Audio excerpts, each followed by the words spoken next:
मित्रांनो, 2026चा अर्थसंकल्प जाहीर झाला आणि प्रत्येक महाराष्ट्रातल्या व्यक्तीच्या, एक मराठी व्यक्तीच्या मनामध्ये एकच प्रश्न होता की आपल्या महाराष्ट्राला याच्यामध्ये काय मिळालं. महाराष्ट्र एक असं राज्य आहे जे भारतामध्ये सगळ्या राज्यांपेक्षा सगळ्यात जास्त टॅक्स जमा करतं. मित्रांनो, 30 ते 40% टॅक्स भारतामधला एकटा महाराष्ट्र जमा करतो. आणि जीएसटीचा विचार करायला गेला, जे भारतामधलं जे उत्पन्नाचं जे वाटा आहे ते महाराष्ट्राचा 15% वाटा आहे. आणि त्या बदल्यामध्ये महाराष्ट्राला मिळतं काय? मित्रांनो, 2 मिनिटांमध्ये तुम्हाला या व्हिडिओमध्ये सांगणार आहे. व्हिडिओ शेवटपर्यंत बघा, स्किप करू नका.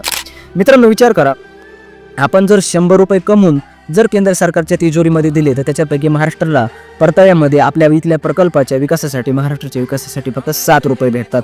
आपल्याला असं सांगितलं जातं की तुमचं प्रगत राज्य आहे. आता प्रगत राज्य म्हणजे काय, आमची कंबर मोडून टाकतात का? आणि त्याच्यामध्ये ह्याच्यासोबत जर आपण जर तुलना केली, दुसरे जी इतर जे राज्य आहेत जसं की उत्तर प्रदेश आहे, बिहार आहे, त्यांनी जर 100 रुपयाच्या बदल्यामध्ये त्यांना 200-300 रुपये इतकी जास्त त्यांच्या प्रकल्पासाठी असेल, त्यांच्या आर्थिक विकासासाठी मित्रांनो भेटतात. आणि गुजरातला जर आपल्या शेजारी राज्याचा विचार करायला गेलं तर गुजरातला 21 रुपये केंद्र सरकारकडून भेटतात आणि आपल्याला फक्त 7 ते 8 रुपये भेटतात मित्रांनो. आणि मित्रांनो, विचार करा, आपल्यामध्ये जे आहे ते कर सवलती जास्त दिल्या जात नाहीत आणि इथल्या कर सवलती कमी असल्यामुळं आपल्या इथले मोठे मोठे जे प्रकल्प आहेत, उद्योगाला पूरक वातावरण नसल्यामुळं गुजरातकडे जातात.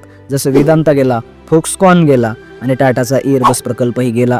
मित्रांनो, विचार करा, हे एक प्रकल्पाची किंमत 1.5 लाख करोड होती. इथल्या लाखो करोड तरुणांना रोजगार मिळाला असता. आणि दुसरं जर विचार करायला गेलं तर IFSC सेंटर आहे, जे जगाचं जे आर्थिक केंद्र आहे ते मुंबईला बनणार होतं, ते देखील आता गुजरातच्या गांधीनगरच्या किप्टे सिटीमध्ये बनतंय मित्रांनो. म्हणजे तुम्ही विचार करा, ते जर IFSC सेंटर मुंबईमध्ये काय नाही, जगाचं आर्थिक केंद्र नाही का? इथे SBI असेल, RBI असेल, त्यांचं मुख्य सेंटर मुंबईमध्ये आहेत. कितीतरी जे शेअर मार्केटचे बॉम्बे स्टॉक एक्सचेंज असेल, नॅशनल स्टॉक एक्सचेंज असेल, असे वेगवेगळे आर्थिक केंद्र मुंबईमध्ये आहेत. एवढं असताना मुंबईतलं IFSC सेंटर गुजरातला का नेण्यात आलं? आणि मित्रांनो, जिथं IFSC सेंटर असतं, जे जागतिक व्यापाराचं जे केंद्र आहे इंटरनॅशनल, तिथे कर सवलती भेटतात तिथल्या भौगोलिक भागामध्ये, तिथल्या एरियामध्ये.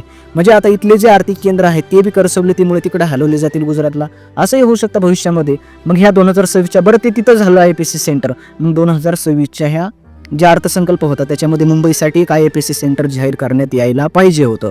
मित्रांनो, ते झालं नाही. आपल्याला कुठल्या पक्षाला विरोध करायचा नाही किंवा आपण कुठल्या पक्षाची बाजू घेत नाहीत, पण या महाराष्ट्राची अस्मिता म्हणजे जगाचं आर्थिक केंद्र असलेल्या मुंबईची जी अस्मिता आहे, जे स्वाभिमान आहे, ते आपल्याला टिकवून ठेवायचं आहे.